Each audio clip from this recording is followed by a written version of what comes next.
দেখো বন্ধুরা, আজকে আমরা চলে এসেছি নতুন একটি খবর নিয়ে তোমাদের কাছে। দেখো, ICDS সুপারভাইজার নিয়োগ হবে 2024 সালে। মোট শূন্যপদ আছে 3,458টি। দেখে নাও, 3,458টি শূন্যপদের চাকরি 2024-এ।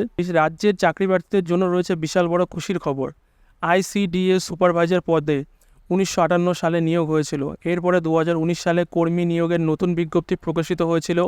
এছাড়াও কেন্দ্রের পক্ষ থেকে জানিয়েছে 2015 সালে 15ই সেপ্টেম্বর নির্দেশনামায় জানিয়েছিল 50% শূন্যপদে অঙ্গনারী কর্মী থেকেই পদোন্নতির ভিত্তিতে প্রার্থীদের নিয়োগ করা হবে। রাজ্য সরকার 422টি শূন্যপদ রেখে বাকি সমস্ত পদ নিয়োগের কাজ শুরু করে। 19/9/2023 সালে বিচারপতি ললিতা বন্দ্যোপাধ্যায় রাজ্য সরকারকে পদ উন্নতির ভিত্তিতে অঙ্গনারী কর্মীদের নিয়োগ করা হবে।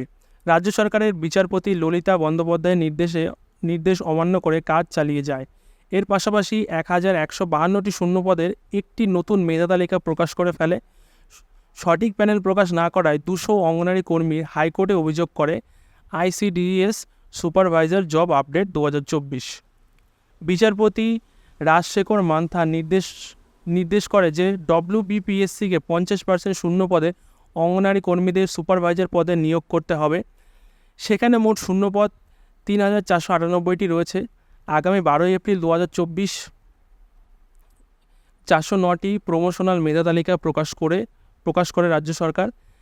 1,152টি শূন্যপদ নিয়োগ প্রক্রিয়া রাজ্য সরকার চালিয়ে যেতে পারবে কোর্টের নির্দেশ অনুযায়ী। এছাড়াও 1,729টি শূন্যপদে অঙ্গনারী কর্মীদের ক্ষেত্রেই রাজ্য সরকারের সুপারভাইজার পদে নিয়োগ করতে হবে। কোর্টের নির্দেশ অনুযায়ী রাজ্য সরকারকে 6 সপ্তাহের মধ্যে হলফনামা জমা দেওয়ার আদেশ দিয়েছিলেন। এছাড়া যে সমস্ত মেধা তালিকার লিস্ট প্রকাশিত হয়েছে তাদের নিয়োগের কাজ চালিয়ে যেতে বলেছে রাজ্য সরকারকে। আর ভিডিওর নিচে অর্থাৎ ডেসক্রিপশনে আমরা লিঙ্ক দিয়ে দেবো। সেই লিঙ্ক থেকে গিয়ে তোমরা তোমাদের সমস্ত কাজ করতে পারো।